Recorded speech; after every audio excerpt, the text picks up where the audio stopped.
One idea I wanted to raise, which was new to me and I loved reading about, was this thought that human intelligence, and by extension, intelligence more generally, is something like just a kind of signal of like reproductive fitness, much like the preposterous like antlers of importantly extinct Irish elk or peacock feathers, right? If they weigh them down, they're kind of stupid, save for this fact that they kind of signal fitness. And they're so big and so kind of unwieldy because you get these like spirals, evolutionary spirals, right? Where you're outcompeting one another up to a limit where you just like die if they're any bigger. And I love the thought that intelligence is a bit like that, and it's maybe less useful than we thought for just surviving. I think maybe a question here is just, do you find that plausible? Yeah. I think maybe having some know-how by now of where we're being mythical and where we're being evidence-based in our reasoning. There's something about that idea, even though I agree with you, there's something very attractive about it, but there's also something about it that like smells a little bit of a scientized version of original sin. So, there's this sense that humanity is doomed from its very inception. There's an original sin aspect to it. But no, I mean, in terms of as far as I'm aware, there are theories for kind of hominization that do kind of fit with this thesis. So, one of them's like the Machiavellian loop, was that there was this kind of, not necessarily like reproductive fitness signaling, but that, to just keep up with everyone else, we had to become very good at models of mind and tricking each other, and that's what kind of created this runaway explosion. I mean, the usages of this, maybe abuses of this thesis of, there kind of being a kind of over preponderance of braininess in the human being. So you can find people like Schopenhauer actually saying similar things a while ago, but it became very popular during the Cold War. So there was this, because it obviously plays into this very nice motif that our technological skill has outrun our moral wisdom, that we've got this kind of oversized frontal lobe. People like Arthur Koestler, a very poetic and lyrical writer, but, kind of willy-nilly when it comes to the scientific theories he wants to, kind of endorse. He liked to make the connection between, the kind of explosion in brain pan size across, hominin evolution and the kind of explosion of arsenal size across the Cold War. There's just kind of too much romantic stuff going on in the vicinity of it for me to think that it might actually be plausible. But I mean, also on a wider level, the ultimate tribunal of fitness or maladaptiveness for human intelligence, ultimately that remains a question to be answered until we reach technological maturity or extinguish ourselves. It remains an open question, but at the same time, in the intervening time, I think that kind of intelligence is up to things that are perhaps can't be entirely exhaustively reduced to that tribunal of adaptiveness or maladaptiveness.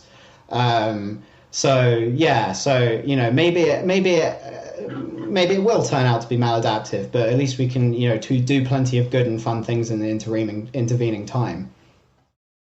Yeah, it's great that you mentioned this kind of original sin stuff, because I think it marks a really important different perspective as well between existential risk being this force of nature that kind of attacks us and there's very little we can do about it, versus this mindset that it's actually something that we can bring about ourselves or onto ourselves, but that in turn also means that we have some sort of agency about it.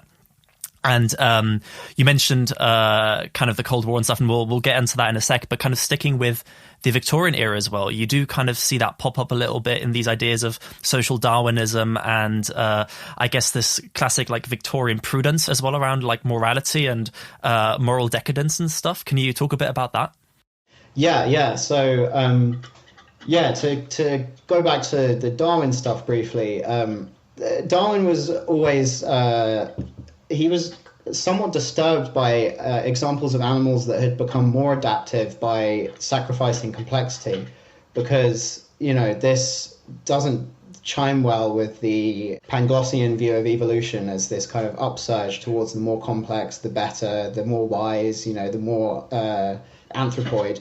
And so the major example for him was a barnacle. And then one of his friends, Ray Lancaster, this Victorian biologist, but he specialized in crustaceans and mollusks.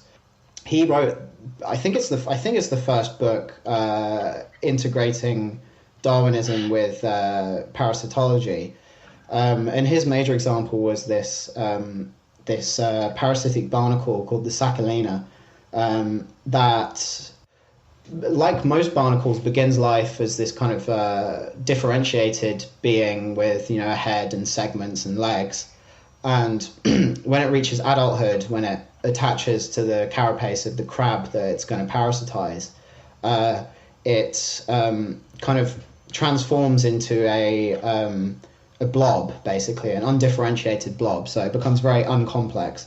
It basically becomes a pseudogonad underneath the crab, and the crab becomes tricked into nurturing the barnacle as if it's its own young. So there's something incredibly perverse about it. Imagine if you're a very prudent Victorian gentleman who wants to see complex upsurge in evolution and instead finds an animal becoming very good at doing what it does by basically, becoming, this kind of gonad on the bottom of its host. But anyway, so this played into a theory that Lancaster had that was also riffing off a theme that was already there in Darwin, was that based on the parsimony of evolution, any kind of trait that is no longer needed will eventually atrophy. So what happens with parasites is, because they're relying instead on the inputs and influxes of the host, they lose their own sensory and locomotor organs. Now, Lancaster instantly made the very dubious and very Victorian leap from the parasites to human civilization, and saw in the rising, material wealth, material conditions across the developed world, basically the same evolutionary conditions for the barnacle. And so, strangely enough, this inspired at least two generations of biologists and their kind of friends in the humanities to basically forecast that humanity was on this evolutionary path to destruction. Basically, the very successes of civilization in removing all of the kind of material stresses, or many of them, from our existence, are in fact destroying us, because they're kind of destroying our biological resilience. So all of these social Darwinistic kind of ideas came into play, and it's interesting how much it preoccupied people. So through Lancaster, this idea inspired Huxley, who then taught H.G. Wells. H.G. Wells then was in contact with Aldous Huxley, and also J.B.S. Haldane, J.D. Bernal, these kind of proto-transhumanist figures. And all of them had their own version of Barnacle Apocalypse, where they thought that, if humanity kind of gives up on all hardships, it'll eventually destroy itself. I think, we might talk about this later, but it's a nice example of where people have kind of got wound up in what now seem very obviously like dead ends when it comes to fears for the future. So I mean, I have to say, there are still versions of this idea. So there's a paper on the Fermi Paradox that basically says that all advanced civilizations invent fast food and then undergo metabolic collapse. The argument itself is a lot more complicated and persuasive. Is that Jeff Miller's paper? No, but it's a similar idea to Jeff Miller's one. Okay. So it's very similar. Jeff Miller's is the runaway consumerism explains the Fermi Paradox. This one's by a team of metabolic scientists. The lead author, I think, is called Nunn, Nunn. But it goes to show that these ideas are still canvassed, and I guess we wouldn't want to kind of dismiss them entirely out of hand just because some silly Victorians, kind of melded them with nasty eugenic ideas. But yeah, I found it to be a very interesting episode in, how, certain rather strange themes can kind of preoccupy people quite quickly. You still get it in like pop culture as well, right? With like Wall-E and this idea that we're all overweight in our like movable chairs, and it's the AIs that do all the work, leaving us completely vulnerable to potential takeover. But maybe we'll get onto that at the end. I was going to mention, since we're on this topic of kinds of existential risk that are not forms of extinction, you mentioned David Pearce, who is obviously a contemporary philosopher and writer, and he has this kind of wonderful worry about a kind of weird doomsday scenario that might just be implied or recommended by the likes of certain ethical theories, like just classical utilitarianism. Can you say something about that? Yeah. So, it's this old idea. I guess, ethics that think that removing suffering should be our absolute priority. So obviously negative utilitarianism is one of those, but Schopenhauer and his followers also subscribed to that idea, but they weren't utilitarians in any kind of in any way at all. Schopenhauer was more kind of deontological about the idea of removing suffering.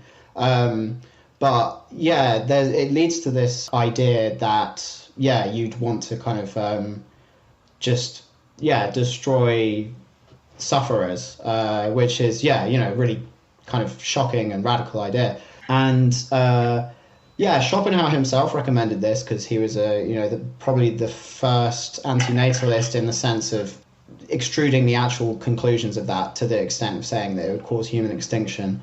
Then one of his followers, a guy called Edward von Hartmann, said that we should take that even further and remove the very possibility of life.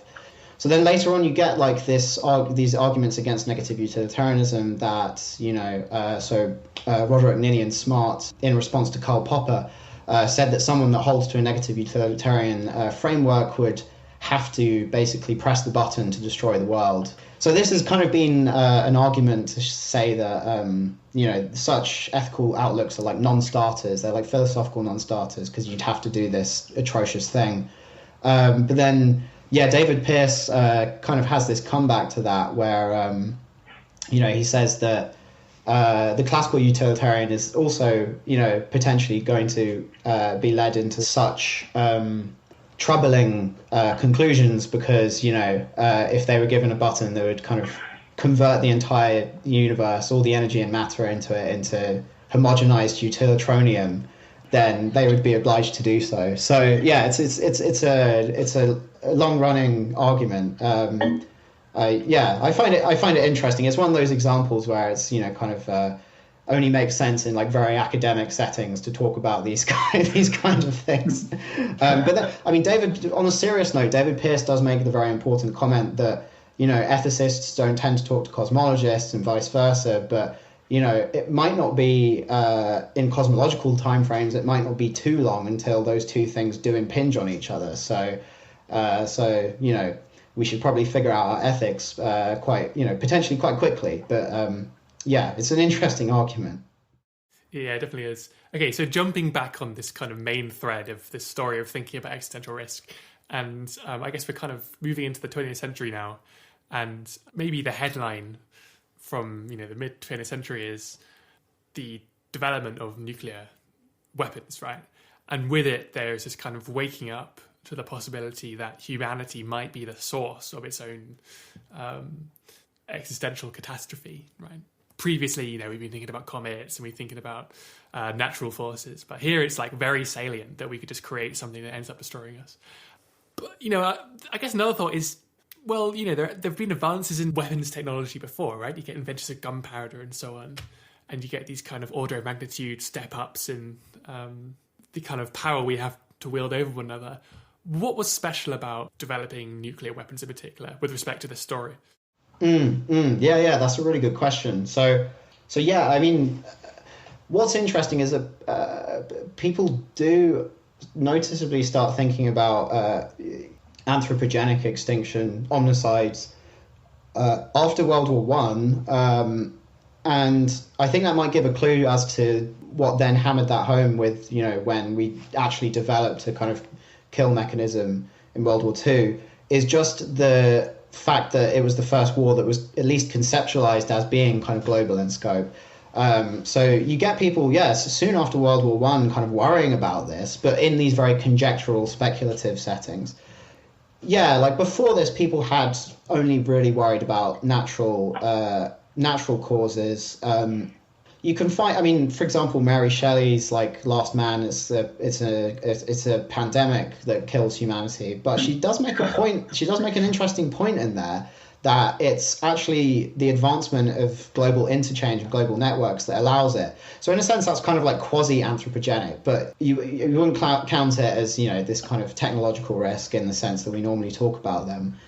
The first person that I've, you know, found saying that humanity will destroy itself with its own technology is a Russian prince from 1844, Vladimir Odayevsky. He says, you know, basically an ethics catastrophe like the one that we were just talking about, where humanity becomes so disillusioned and pessimistic that it blows up the world. But yeah, to go back to kind of the two world wars, you get people talking about that after World War One. So, you know, Winston Churchill talks about the, you know, shall we commit suicide? He publishes this essay. Italo Svevo, an Italian writer, you know, he ends one of his books with this vision of kind of inventing a mega bomb. And this was written in 1920s. But yeah, I think what's important about these ideas of kind of human-caused weapons warfare, you know, based destruction was floating around, but they didn't really have anything to latch onto because it, you know, a lot of people before the bomb thought that such a destructive kind of, you know, technology was out of our reach. So there's a really interesting passage in Haldane written in the late 1920s where he talks about but basically, yeah, kind of long-term future of humanity and trajectories and risks, and reaches some really, really shockingly prescient conclusions. One of them is the comparison between background risk and technological risk. He says that we've existed for this long and haven't had a planet-ending disaster, so we can expect to exist further. Obviously, you know, he wasn't working with, you know, our new framework of observer selection effects and the ways that that can distort our judgments. But, you know, it's nonetheless, even with those things counted in, you know, the recent paper by Ord and Snyder Beatty and the other author, Ludmi, basically comes to the same conclusion. So Haldane was on the right track there. He also says that, yeah, the only way that we would destroy ourselves is probably with our own technology. And then he says, so it's a good thing that it seems like unlocking the atom is out of our reach. So I think it was the year afterwards that Leo Slizzard, you know, I think he was going on a rainy walk in London, and the kind of chain reaction just occurs to him, and then history happened very quickly after that. And other people made similar comments around the time. Just to go back to Haldane briefly, he then goes on to say that if we do that, that's actually perhaps a kind of, in some sense, a supreme tragedy, because civilization is not an obvious invention. So we can't, even if humanity remains in this kind of, you know, post-collapse subsistence state, there's no guarantee that the kind of, you know, that all the benefits of civilization will reemerge, which is, yeah, again, a sophisticated thing for someone to be saying in the 1920s. But yeah, anyway, so, you know, I think, yeah, it's the global aspects of the way that the kind of idea of a world-encompassing war that ended in this, you know, awful event, and also the way it kind of crept up on people as well. I think, you know, the one thing is a more pop culture thing, and the latter is perhaps, yeah, the effect that it had on intellectual communities. Yeah, and it wasn't long afterwards that people like Slizzard with themselves saying that, you know, I think it was 1951 that he came up with the idea of the cobalt bomb, which was basically, yeah, a bomb. He said it was very feasible that we might make it, a bomb that would create enough fallout to sterilize the Earth. So I think that goes some way to explaining why it was this, you know, humongous event. Yeah. You mentioned the Fermi Paradox then, and I want to talk about that. And actually, there's a nice continuity, if I'm remembering right, between the story of the nuclear bomb and the story of the Fermi Paradox. So maybe, first of all, just can you tell that story, and also say a little bit about SETI as well, kind of skipping forward a few decades, and spoiler alert, what they ended up finding.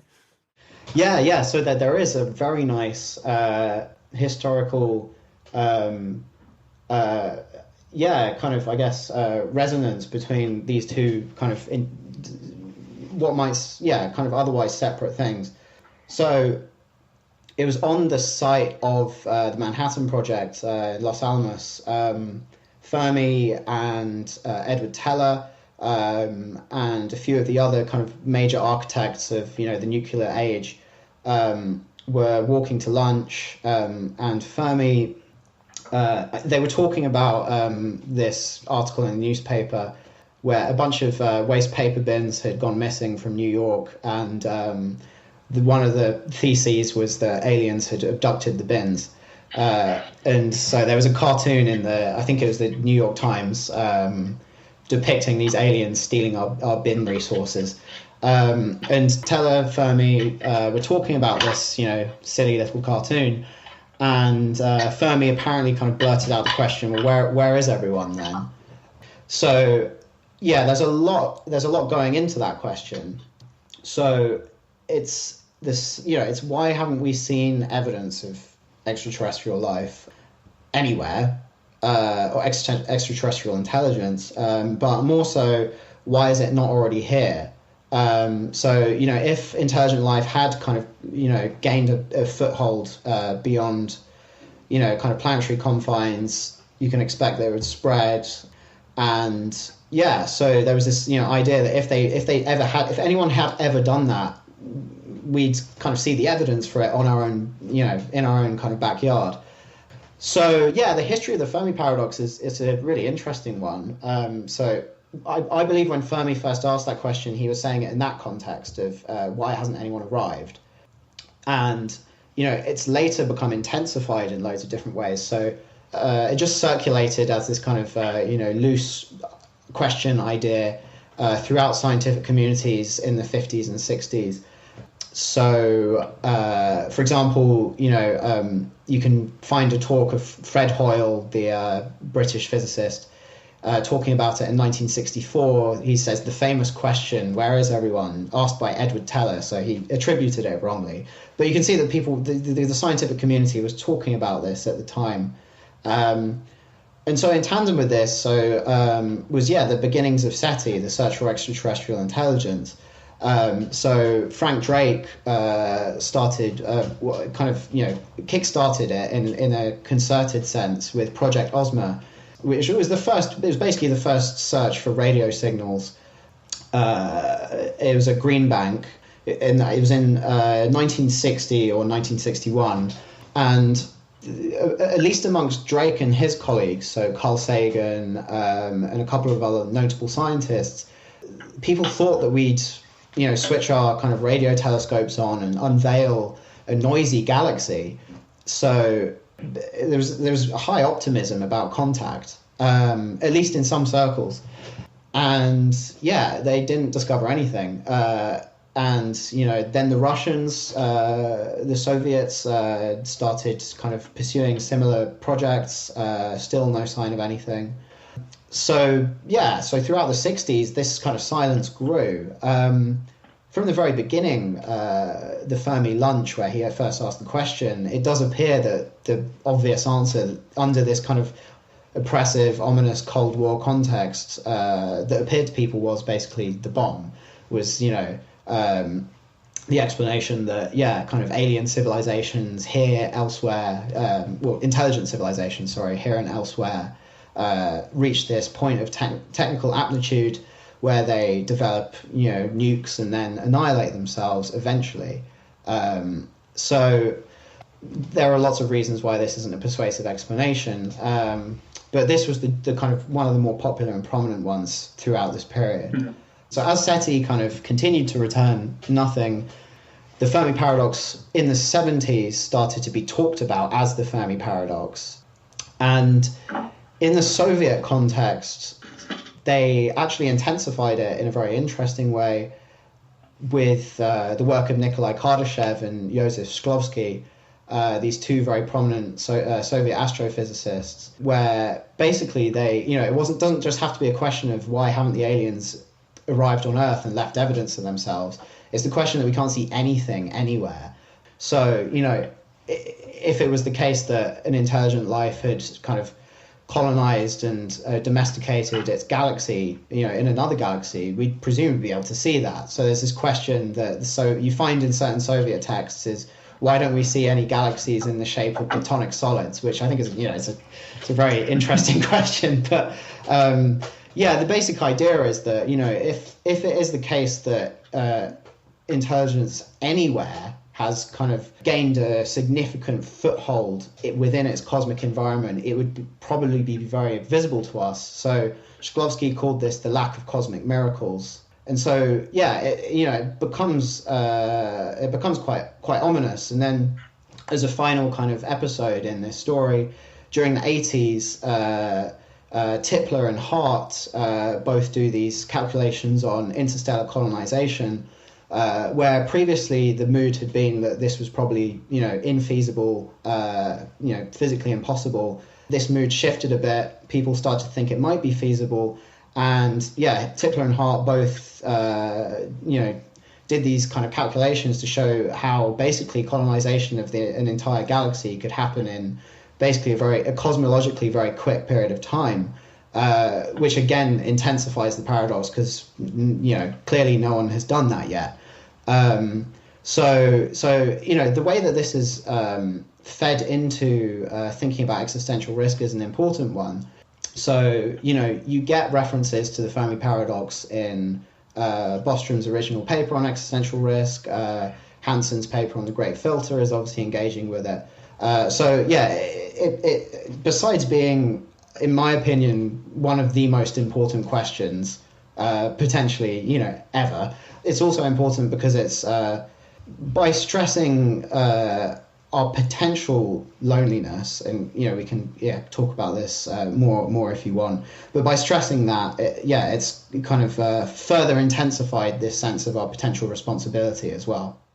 I'm just curious to know, what's your favorite answer to the Fermi Paradox? And I don't mean what do you think's most likely. I mean, what do you find most interesting? Yeah, so my favorite one, and I'm glad that you specify with not most plausible, because the most plausible one is probably the most boring, as though perhaps we are actually alone, and therefore it's not even a paradox to begin with. But my favorite one in terms of kind of aesthetic payload is one by Stanislav Lem. In Surkovic's brilliant book, The Great Silence, that I recommend, he picks it up and calls it the new cosmogony.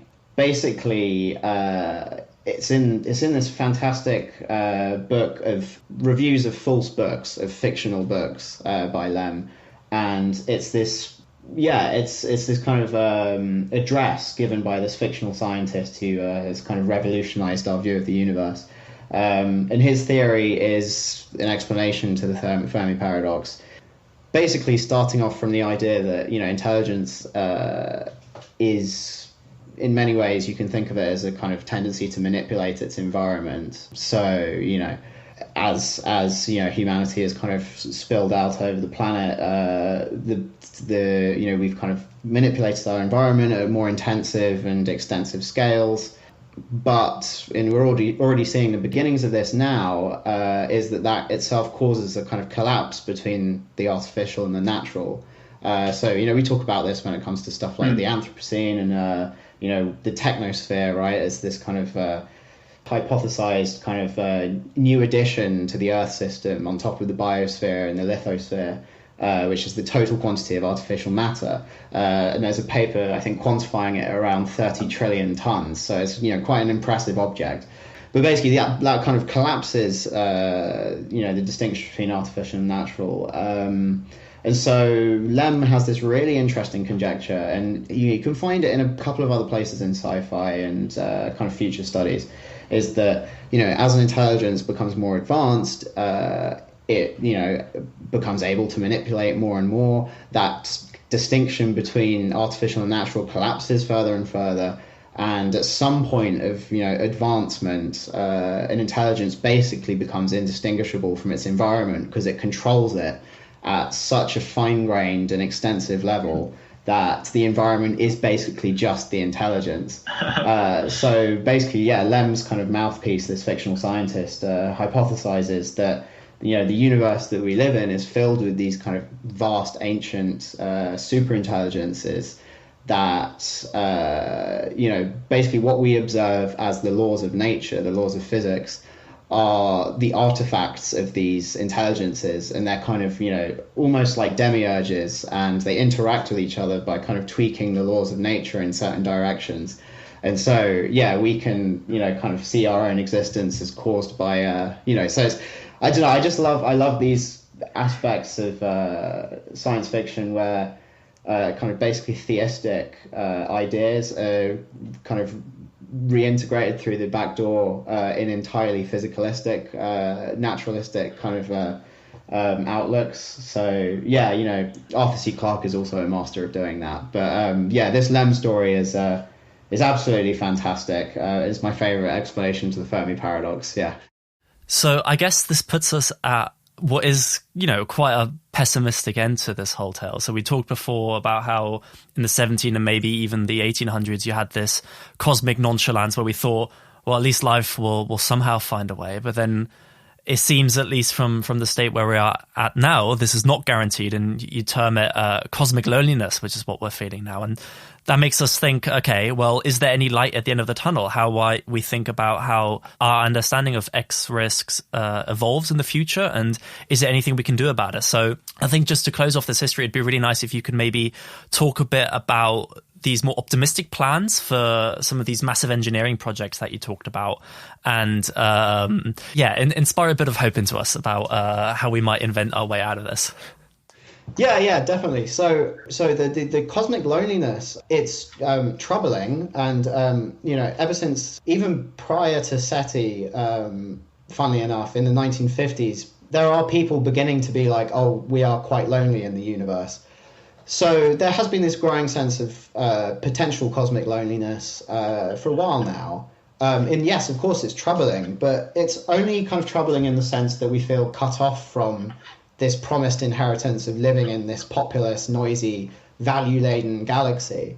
As soon as we kind of leave that to the wayside and realize the issues with that presumption, I feel that it is no means for despondence.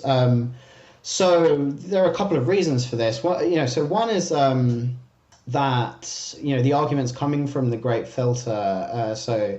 Nick Bostrom and Robin Hanson have both made arguments to this effect that the kind of great silence implies that there is something that obstructs inorganic matter from flourishing into a galactic civilization at some point.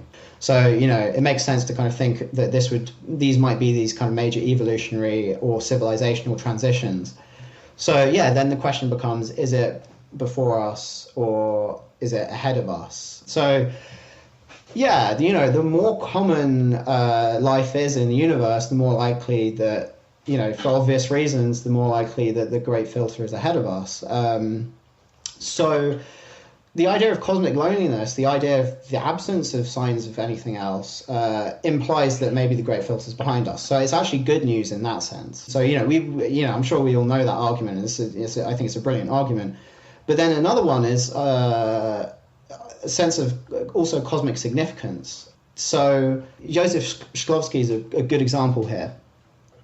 So he was engaged in early SETI, was a massive optimist about it, co-authored this book with Carl Sagan on intelligence in the universe.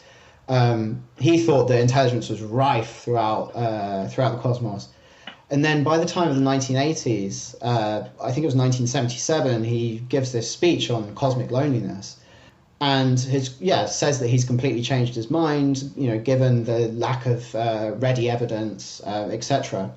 But basically makes this point where he says that the responsibility and the importance of the tasks upon humankind grow with our sense of the exclusivity of them. So there are many ways of cashing this out.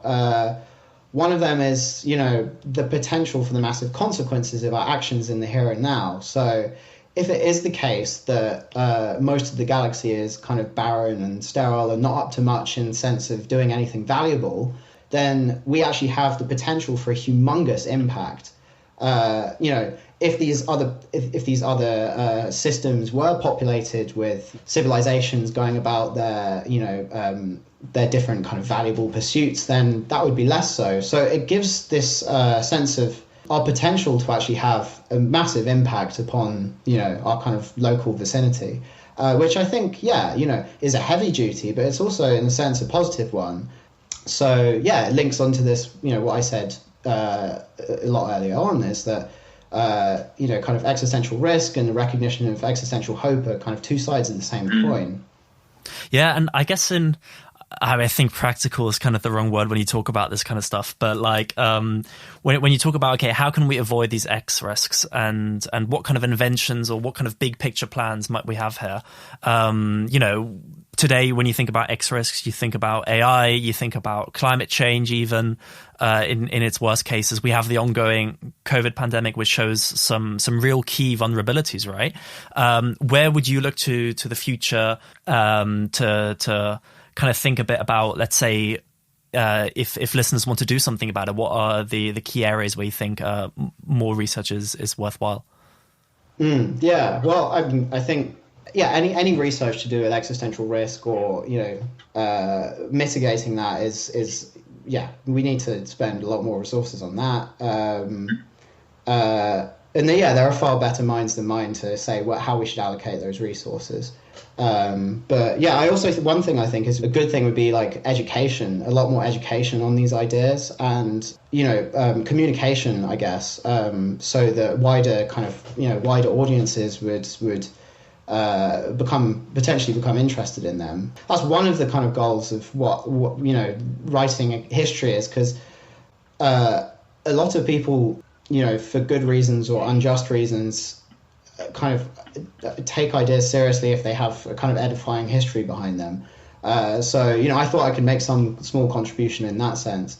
But I think more people need to realize how important these ideas are and the movements behind them. Yeah. So now that we've kind of finished this big narrative as well of kind of seeing how our understanding of X risks has changed over time. One of the things we touched about, especially on the first half of this conversation, is how these, really clever people were still kind of products of their wider social context and the paradigm and of that kind of intellectual climate of the time. And you can't help but think if these super smart people like Plato and like Kant and Darwin were products of their time, are we not also products of our time? And I know this is an impossible question to ask in many ways, but what do you kind of think might be some of the current thinkings that are keeping us back? And if you were to write this book 100 years in the future again, looking back, what do you think will be some of the developments that we'll finally recognize? It's a fantastic question. I mean, of course, it's impossible to. Well, it's very, very, very hard already to forecast the future of intellectual changes. Not impossible, though, I stress. But even more so is it hard to forecast how our errors will be, thought of in the future. But I'm not sure. Misnomers, maybe limitations. I think. Again, to go back to this kind of idea of hope, I think that more of a stress of hope potentially needs to be integrated and made more prominent, perhaps. So I don't think that that's necessarily a lack, but I think it will become more developed and more, I guess, ramified and mature. Because I guess a level of maturity has potentially come to the framework of thinking about existential risk, at least in its kind of current iteration. And I do think there is a level of maturity that didn't exist, a couple of decades ago. Through the work of all these kind of institutions and these major thinkers on the topic, there is a level of maturity and rigor that just didn't exist before. I think maybe one development that would be good is thinking more about these kind of visions of like what would be a big win, what would be. What would look like the best possible outcome for humanity? What does this kind of nebulous thing that we talk about, civilizational maturity, technological maturity, what does that look like? How can we think about it? Because this has been a theme that people have been, thinking about for a long time. Kant said that enlightenment is the assumption of maturity for the human species. Carl Sagan picked up the same metaphor when he said that we're going through our technological adolescence. And then, Nick Bostrom also talks about technological maturity as a kind of, the most kind of technological control and manipulation of nature that is kind of physically feasible. But there are other frameworks and other models for thinking about these kind of big wins. So yeah, I think that's a place that has further maturing to do. Obviously, I think that Anders Sandberg, the work he's doing there is instrumental. But yeah, I think it's in a sense of looking into the crystal ball. I think that's a place that needs further development. Just to round up, I want to touch on this point you made about potential grand futures for humanity. I found it interesting that so many of the characters from the book and that you've talked about are sci-fi writers, right? Maybe that's just a function of how weird ideas about existential risk were and probably still are. And I wanted to ask, are there particular writers or works of fiction that really kind of inspire you for visions of futures that we could arrive at, and also that kind of address existential risk in an interesting way? In a sense, I'm unfortunately very much the wrong person to ask that question to, because I guess I spend too much of my time reading old stuff. But in terms of older stuff, I think Olaf Stapledon is massively underread these days. So he was part of the same kind of community as Haldane and Bernal. So there's a kind of proto-transhumanist outlook. And he wrote a whole bunch of really interesting books that I think are underappreciated today, particularly, when it comes to grand futures. So he wrote this book, Star Maker and Last and First Men, which is basically just, the history of humanity for the entire future of the cosmos. It goes into absolutely cosmological timescales and is just a compendium of really interesting theses about what could go wrong, what could go right, catastrophes and big wins. It's a library of fantastic ideas, which, having done history, I am well disposed to appreciate how often science fiction preempts genuine theory making. And yeah, also Stanislav Lem, he's brilliant. And even though it's not necessarily a fiction work, his book Summa Technologiae is, again, it's just a mine of earlier thinking. So it's because one of the things that happened recently is you kind of, I think it's to do with the internet. You get a critical mass. In the 90s, transhumanists come together to think about this stuff. They worry a lot about grey goo. It doesn't necessarily kind of manifest in the timescale. Then, in the noughties, the rationalist community. Then, in the tens, you get the effective altruism community. These are community building moments where, a new technology basically allows a lot of disparate people to come together and rally around their own unified goals and ideas. You get earlier on these kind of disparate geniuses kind of separate and outside of these networks, or just small communities, I should say. And Lem was very much one of these. He kind of does a lot of the groundwork completely by himself. And in this book, The Summer, and then, kind of is potentially a dead end in a sense, because not many people read him now. And the book was only translated into English very recently. But yeah, I'd recommend him massively. One last thing I was wondering is, broadly speaking, what's the point of doing intellectual history? It's obviously super interesting, but can it also be like a guide to action? Great question. My very strong intuition is that, as you say, aside from being interesting in an antiquarian sense, it's also can be a very constructive endeavor. So, my first point, I would say that in kind of, action-oriented communities like effective altruism and, affiliated spaces, there is already a lot of history in some of the foundational concepts. So Parfit's Hinge of History, the idea that we're potentially the most influential generation.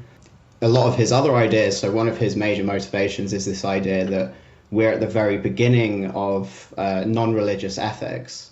Also, his idea of climbing the mountain, the idea that there's a convergence across, what seem to be diverging moral positions.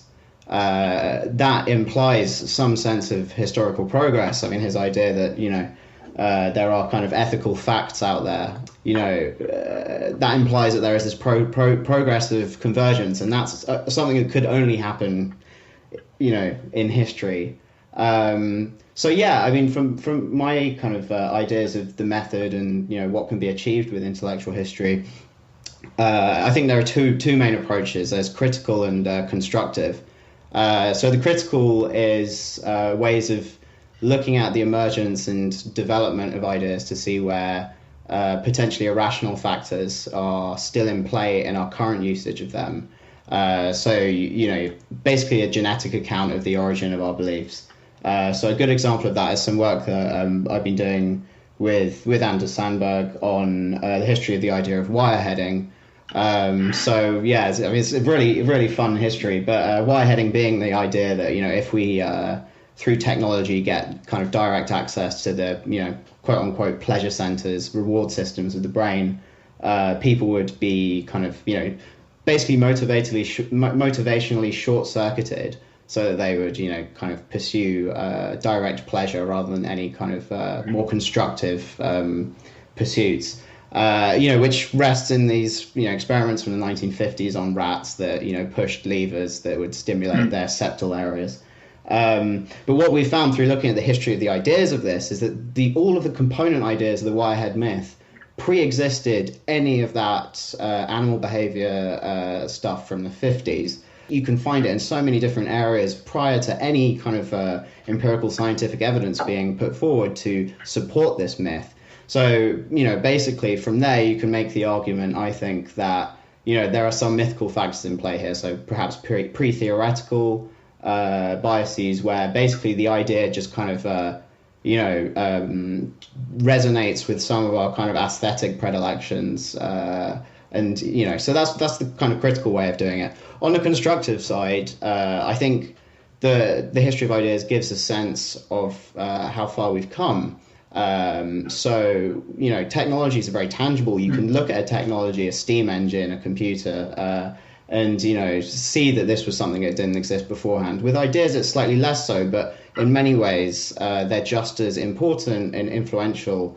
So particularly with ideas around, human extinction and, kind of worst case scenarios, it's very easy for people to see, that we're living potentially in this period where more and more risks are kind of clouding on the horizon. It's less easy to see that we in the past generation have had this kind of vast growth in insight around that topic. And so I think it can be helpful to see, basically to show, that aside from these kind of tangible risks, that we're actually far better than ever before in terms of thinking about them and therefore potentially mitigating them. So, there are, again, when we talk about influentialness, I've seen arguments that perhaps the first humans, kind of on the savannah, were some of the most influential people that ever existed. So, the argument goes that they could have locked in values that have therefore, kind of affected the whole entire course of human history. I think that's completely wrong because, one definition of influence, it requires kind of informed decision, and people back then just didn't have that. So I think, by showing through the historical, accumulation and growth of our insight, we can show that we are now more influential than, anyone before. And so, yeah, I think, there are also philosophical insights to be gained from it. I think that, quite philosophical things like normativity, objectivity, both of these things are basically, you can't understand them outside of history. So the way I would explain that is that, one of the things that distinguishes normative constraints from, kind of natural constraints, you could argue, is that we choose to follow normative constraints. Similarly, with objectivity, I think that the kind of aboutness of statements requires the ability for the statements to even be wrong. Because if your statements about the world can't be wrong, then how can they be objective?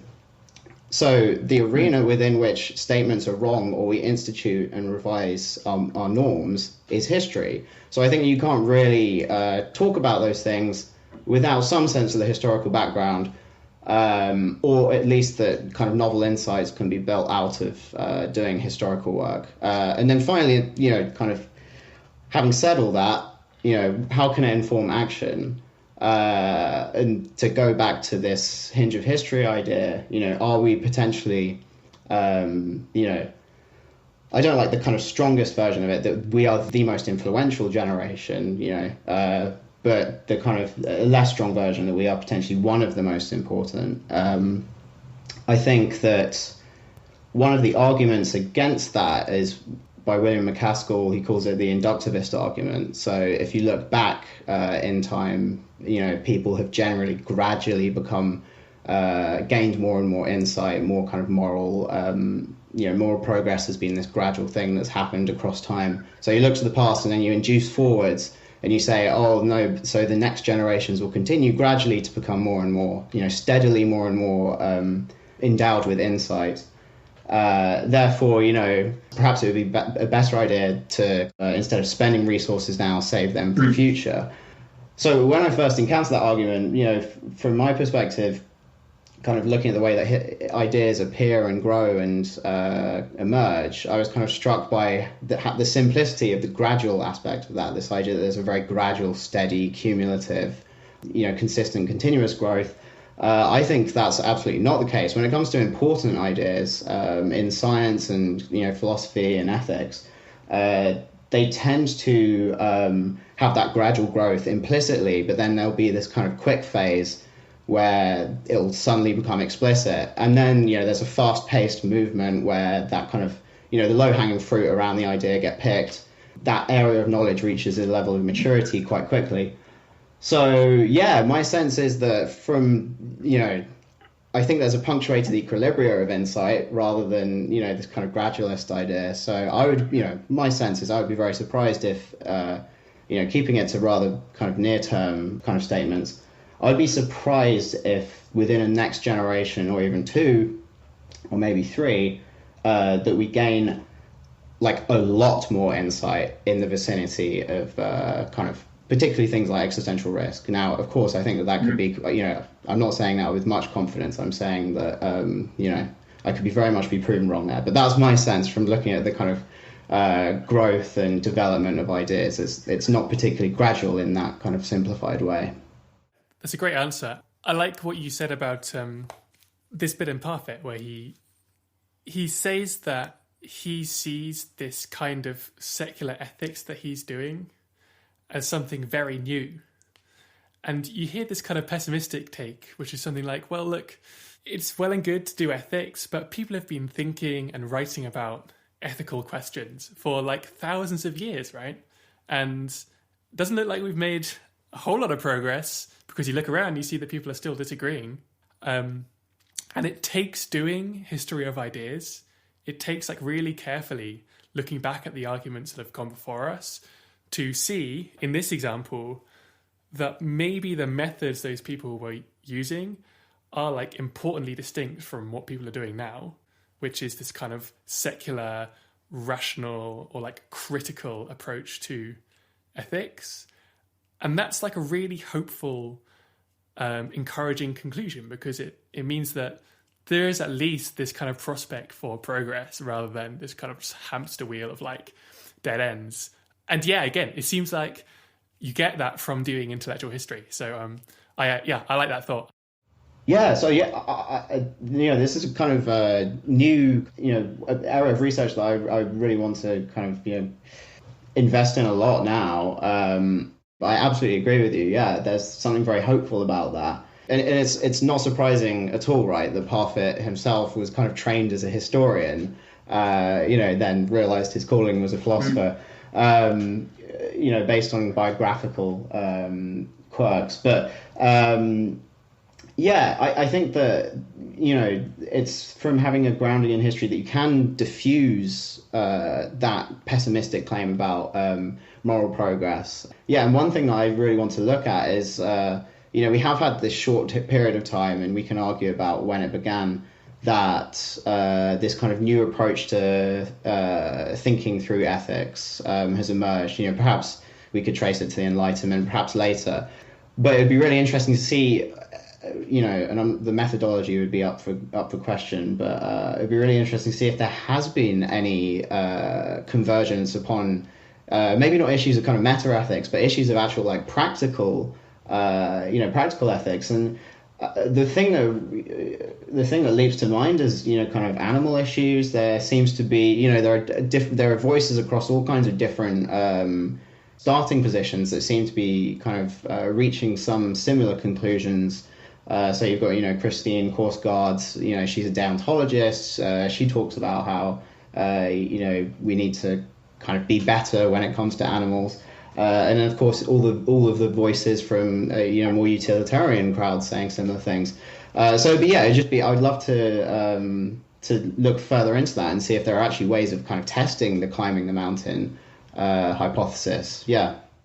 Yeah, no, I definitely agree with you about like the animal liberation stuff. I think it's so interesting, and I think it's so interesting just like how the rigor of that has really exploded. Where it's kind of gone from, I mean, I guess like intellectually, right? Like from that like more hippie movement that was like, very well intentioned, but didn't really go beyond like the obvious, just showing people cruelty, to this like really sophisticated arguments. And I was like looking in some of the economics literature in it now, where they're really, like trying to integrate it into social welfare functions and, treating it with elasticities and trade-offs and like all that like rich literature behind it. I think it's super exciting, and I'm really like keen and to see where it's going to develop in the next couple of years. Yeah. I think it would provide like potentially a really good case study of history in the making, of ways of looking at moral progress or whatever you want to call it, and kind of testing if we can see it kind of concretely happening.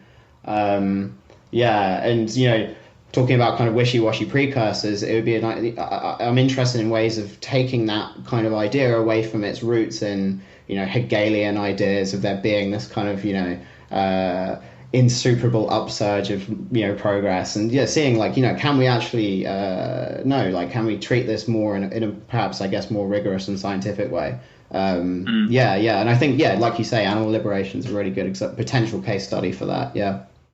So I was going to ask another question, which I think kind of actually links into this, which is this kind of idea of looking at intellectual history, or kind of like, I guess, looking into the past and then reflecting into the present and the future. And I know I asked a similar one last time already, but what I wanted to get at is one of the things that kind of struck me from reading your book is that, there were clearly a lot of breakthroughs by some very smart people, but there were also a lot of very bad predictions. So like in particular, I'm thinking of predicting the world was going to end in X thousand years, and that clearly doesn't seem to hold up to scientific rigor. But it kind of made me wonder that if we take the same mindset now, how you feel about some of the discussions of current existential risks that are very topical. So I think especially about things like AI, I'd be really curious to hear what your perspective is from that kind of intellectual history viewpoint, and if this is something we should be really concerned about, or if it's just something where we don't really know the facts and there might be a tendency to overreact in cases of such disruption.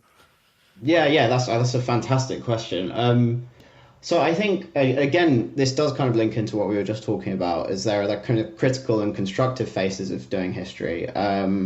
And if you wanted to put the more constructive spin on, there's like, the book in itself is, or any project that would be along these lines would always inevitably end up being a mountain of errors. It's just kind of picking through and finding all these places where people have said stuff that was interesting, but ultimately completely wrong, sometimes profoundly, ludicrously, insanely wrong, other times less so. But the point I'm making is that it's the errors of kind of precursors that are the condition for us knowing more. So that's the spin I would put on it. And so, Buffon's like a great example because, he kind of did this charming experiment in his basement, heating up these iron globes and then, letting them cool down, and that was how he predicted the end of the world. And, obviously, like you say, it doesn't hold up to scientific rigor now, but the actual methodology was, at the time, just so innovative and along the right lines. It was actually one of the first times someone had basically used physicalistic experimental methods to try and create a kind of forecast for planetary habitability. And so you can look back and see the places where he failed, but in many ways that was like an incredibly innovative thing to do. And I think there are plenty of complete dead ends in the book as well, and I think it's kind of charming and interesting to look at them. So I don't think everything has to be this kind of Whiggish history of it being this is a place where someone innovated, and I think it's nice to see the kind of entire tree of kind of ideas in the same way the tree of life is kind of full of extinctions as well. But so to go on to the question of how that relates to the current day. I think that I find that the AI stuff personally very persuasive because of the kind of uniqueness of it as an invention. So, a lot of people have basically for every technology, and I'm sure this is kind of the angle you were perhaps thinking about when you were asking the question, is for every technology there's been some kind of doomsday soothsaying projection about it destroying the world. For every major technology you can find someone saying this is the end. In the book we find fast food was people saying that that's going to destroy the world. So for everything you can find someone saying that technology is going to do it. But I think it's because there's something. It's not just quantitatively different about artificial intelligence. It's like a qualitative leap, in the sense that it would be able to invent its own technologies. So it's like the whole kind of the last invention. That kind of aspect of it does make it qualitatively different. So I think that's my personal view on it. But more generally.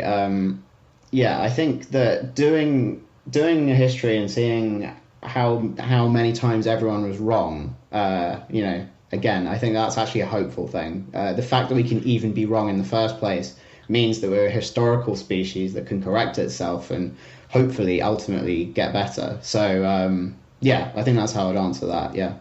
No, I agree, and I think it's interesting, I think especially about AI, where there are often a lot of people drawing parallels. I think so less with the extinction risks per se, but with the automation stuff, you keep hearing about its comparisons to the Industrial Revolution, which is really interesting, and I think in a lot of cases warranted, but also in a lot of cases not warranted.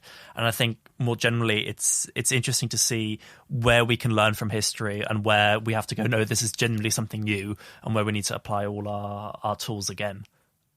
Yeah, definitely. Yeah.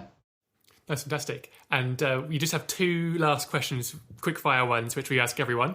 I'm going to reverse the order because the second one is more relevant, which is what 3 books or articles, films, whatever, would you recommend for anyone listening to this and interested in finding out more about what we've talked about? So the first one I'd recommend is Milan Cirkovic's The Great Silence. So the subtitle is The Science and Philosophy of the Fermi Paradox. I think it came out in 2019. Yeah, it's just, again, a compendium, an absolutely fascinating tour through all of the explanations to the Fermi Paradox, what they mean. It's also not just a kind of litany in the sense of, kind of list of different things.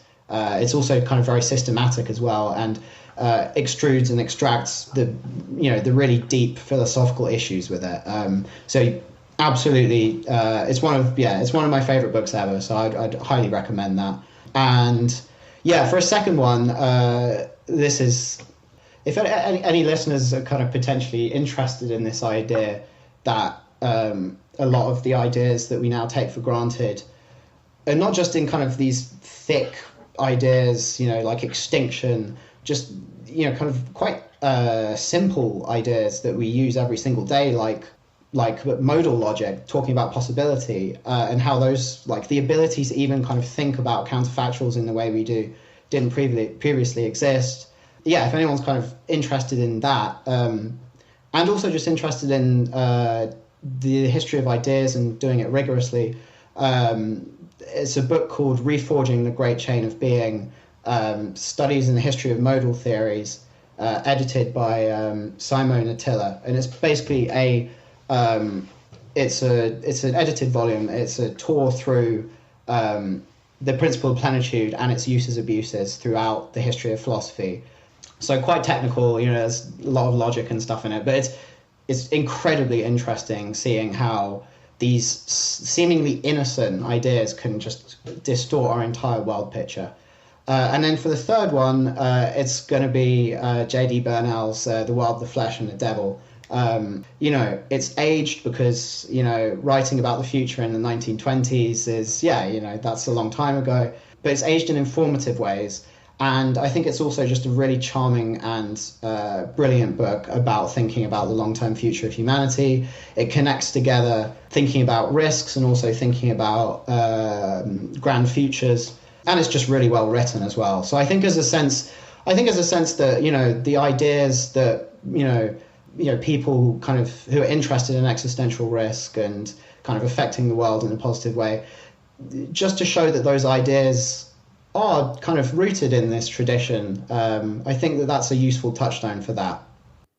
Fantastic. The very last question is, what significant thing have you recently changed your mind about and why? So it was quite recently that I kind of came to this 4 ages framework. I don't think we haven't spoken about it too much, but that there's this kind of, indestructibility of value, then the cosmic nonchalance, and then the cosmic loneliness. And now we have this kind of more modern sense of potentially astronomical significance. Part of that is the realization that value in the world can be minimized and maximized. And I've only just very recently realized how potentially significant and rich as like a philosophical, historical mine that could be to dig down into. It just struck me very recently how absolutely significant, and I said this earlier, that we take that for granted and it's just seen as this, this fundamental part of our, it affects policy, it affects everything. It's kind of part of the just common sense of the modern world. But I'm not sure what it rests on. I want to do a lot more research on that. So I've changed my mind recently on thinking that might be one of the most kind of important discoveries that humanity's ever made. And I want to do a lot more work to figure out why. So previously I'd have been like, of course it's extinction. But now I think, that's just a nested part of this wider thing of the realization that, value is mutable and can be minimized and maximized. There are histories of, there are some histories out there of, what inspired kind of, Bentham and Mill and to provide their insights on that. But I think there's a lot more groundwork to be done there. Well, there's your next book. Okay, final question is, where can people find you online, and also where can people find your book? Thomas Moynihan, it's spelt phonetically. It's a strange surname though. thomasmoynihan.xyz is my website, so I kind of keep that updated with stuff that I've been writing. And on Twitter, I'm at Nemocentric, which again is a hard thing to spell, probably unwise. But if you Google Thomas Moynihan, I think the Twitter comes up somewhere on the first page. We'll put it in the show notes as well. Thank you. And so the book is available. If you go on, actually the best place to look would be the MIT Press website. Then you have a list of all the places it's available. It's available in the UK. Waterstones and Foils are doing it. I think that it was unavailable for a while, but it will be available again soon. Of course, Amazon. But the MIT Press website has a place where you can find all the relevant places. Thomas Moynihan, thank you very much. Thank you so much. It's been really fun. Fantastic to talk. That was Thomas Moynihan on the history of existential risk. As always, if you want to learn more, you can read the write-up at hearthisidea.com/episodes/Tom. There you'll find links to all the books and papers Tom mentioned, along with a load more information. And if you're now curious to learn more about existential risk research, you might enjoy episode 16 with Simon Beard. It's definitely another one of my favourites so far. As always, it would be great if you could leave an honest review on Apple Podcasts or wherever you're listening to this. If you have constructive feedback, there's a link on the website to an anonymous feedback form. There's a new star rating form at the top and bottom of each write-up.